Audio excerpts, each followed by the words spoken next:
B is for bourgeoisie. The martial law of public opinion.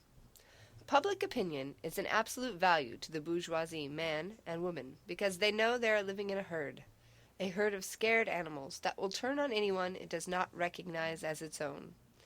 They shiver in fear as they ponder what the neighbors will think of their son's new hairstyle. They plot ways to seem even more normal than their friends and co-workers. They don't dare fail to turn on their lawn sprinklers or dress appropriately for casual Fridays at the office. Anything that could drag them out of their routines is viewed as suspect at best. Love and lust are both diseases, possibly fatal, as are all the other passions that could drive one to do things that would result in expulsion from the flock. Keep them quarantined to secret affairs and teenage dates, to nightclubs and strip clubs, for God's sake. Don't contaminate the rest of us. Go wild when your football team wins a game. Drink yourself into oblivion when the weekend comes. Rent obscene movies if you have to. But don't you dare sing or run or make love out there. Under no circumstances admit to feeling anything that doesn't belong to the staff room or at the dinner party. Under no conditions admit to wanting anything more or different than what everyone else wants, whatever and whoever that might be. And of course, their children have learned this too. Even after the death matches of the grade school nightmare, even among the most rebellious and radical of the nonconformists, the same rules are in place. Don't confuse anybody as to where you stand. Don't use the wrong signifiers or subscribe to the wrong codes. Don't dance when you're supposed to be posing. Don't speak when you're supposed to be dancing. Don't mess with the genre or the moves. Make sure you have enough money to participate in the various rituals. To keep your identity intact, make it clear which subcultures and styles you're aligned to, which bands and fashions and politics you want to be associated with. You wouldn't dare risk your identity, would you? That's your character armor, your only protection against certain death at the hands of your friends. Without an identity, without borders to define the edges of yourself, you'd just dissolve into the void. Wouldn't you? The generation gap. The older generations of the bourgeoisie have nothing to offer the younger ones because they have nothing in the first place. All their standards are hollow.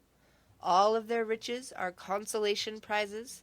Not one of their values contains any reference to real joy or fulfillment. Their children sense this and rebel accordingly whenever they can get away with it. The ones that don't have already been beaten into terrified submission. So how has bourgeoisie society continued to perpetuate itself through so many generations? By absorbing this rebellion as part of the natural life cycle. Because every child rebels as soon as she is old enough to have a sense of self at all. This rebellion is presented as an integral part of adolescence, and thus the woman who wants to continue her rebellion into adulthood is made to feel that she is insisting on remaining a child forever. It's worth pointing out that a brief survey of other cultures and peoples reveal that this adolescence rebellion is not inevitable or natural. The perpetual rebellion of youth also creates deep gulfs between different generations of the bourgeoisie, which play a crucial role in maintaining the existence of the bourgeoisie as such, because the adults always seem to be the enforcers of the status quo, and the youth do not have the perspective to see that their rebellion has been also absorbed into that status quo. Generation after generation of young people are able to make the mistake of identifying older people themselves as the source of their misfortunes, rather than realizing that these misfortunes are the result of a larger system of misery.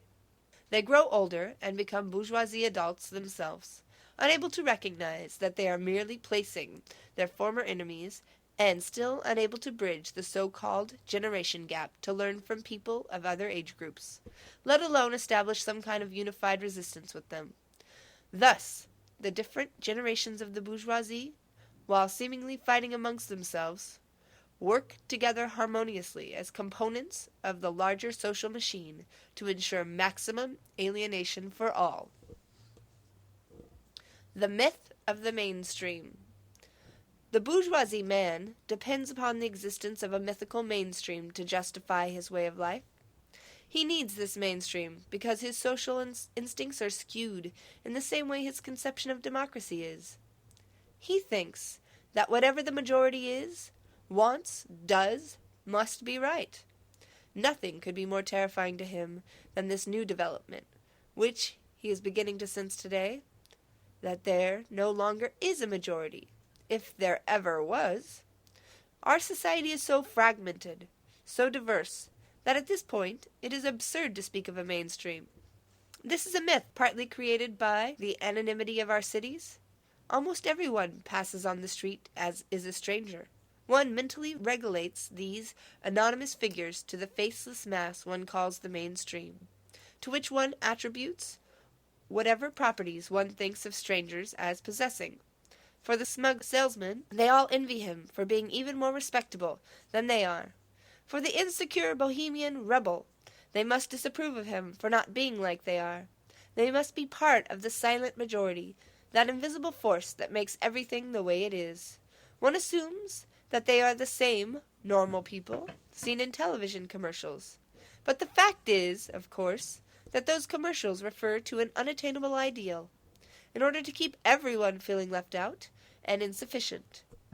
The mainstream is analogous to this ideal, as it keeps everyone in line without ever actually making an appearance, and possesses the same degree of reality as the perfect family in the toothpaste advertisement.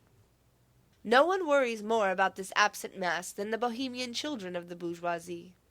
They bicker over how to orchestrate their protests to gain mass appeal for their radical ideas, as if there is still a mass to appeal to.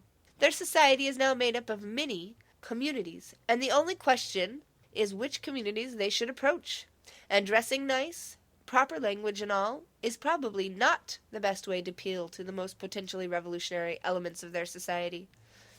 In the last analysis, the so-called mainstream audience, most of them, imagine they are dressing up for, at their demonstrations and political events, is probably just the specter of their bourgeoisie parents, engraved deep in their collective unconscious, collective psychosis, as a symbol of the adolescent insecurity and guilt they never got over.